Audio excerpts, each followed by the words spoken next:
Everyone has the glory of God, but the excellency of the glory is that he who obtained this very glory should retain the glory of God. The glory of God is an identity that reveals a man to become the Son of God, or that reveals a man to be the image of God. When God rested his glory upon Adam, this glory came based on the instructions, the commandment of God given to him. Adam walked towards the instructions of God. He obeyed his ways and his commandments. But the devil knew that disobedience to the commandment of God can strip a man from the glory. This was the reasons why he came and decided to let Adam and Eve to walk by disobedience of the commandment of God. Adam had the dominion working with him. God gave him dominion when he created him.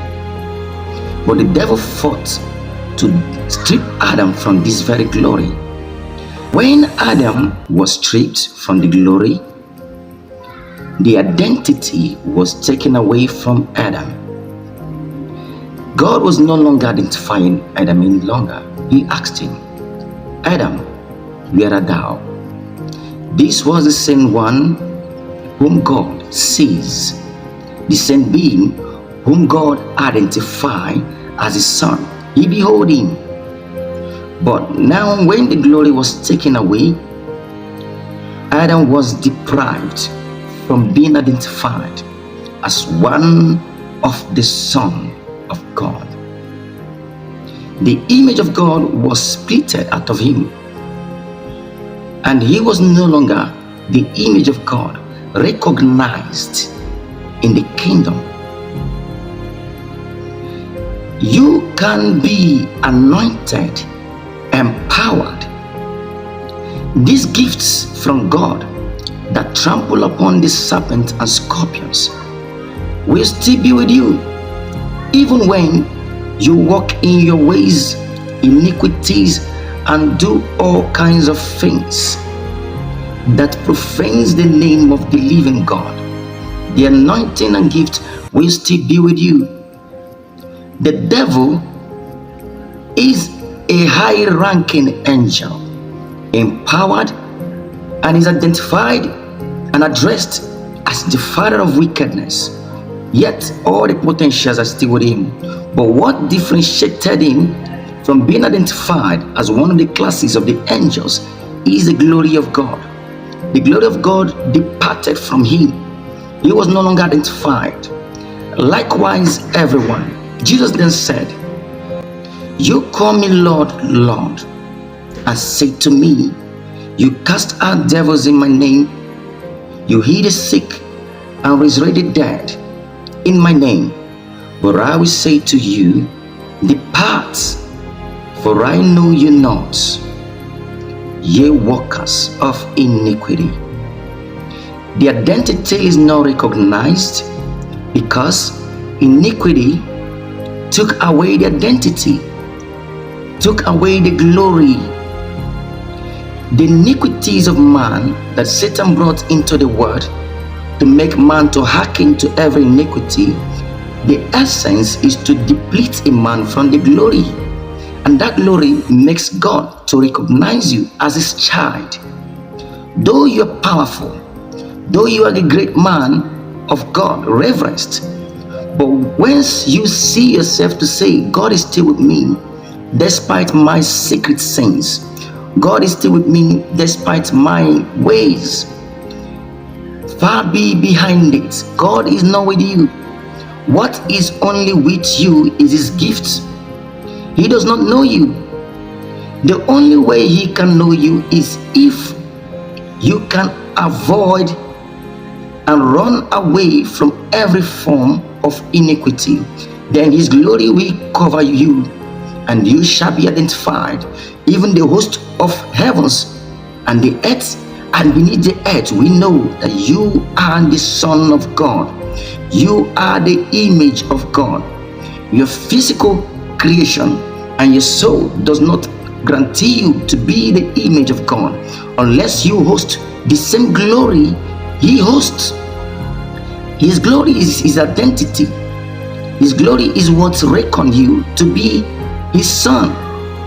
Jesus then says, if you love me, keep my commandment.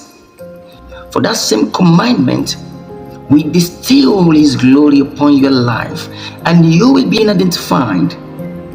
He will condescend in you, and He will make you His abode.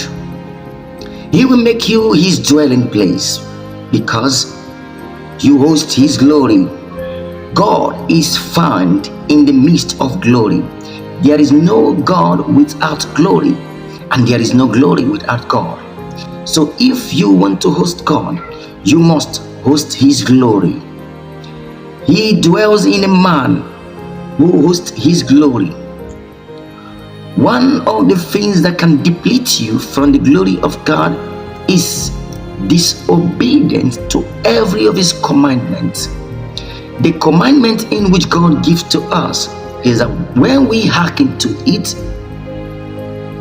the glory will come upon us.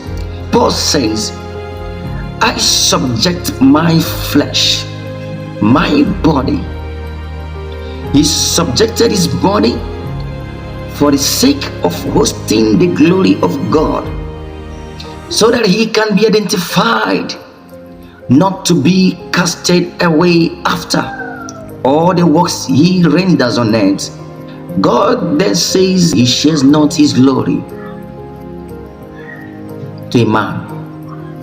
Now this glory He shares not to a man is for men whose life is bound for condemnation.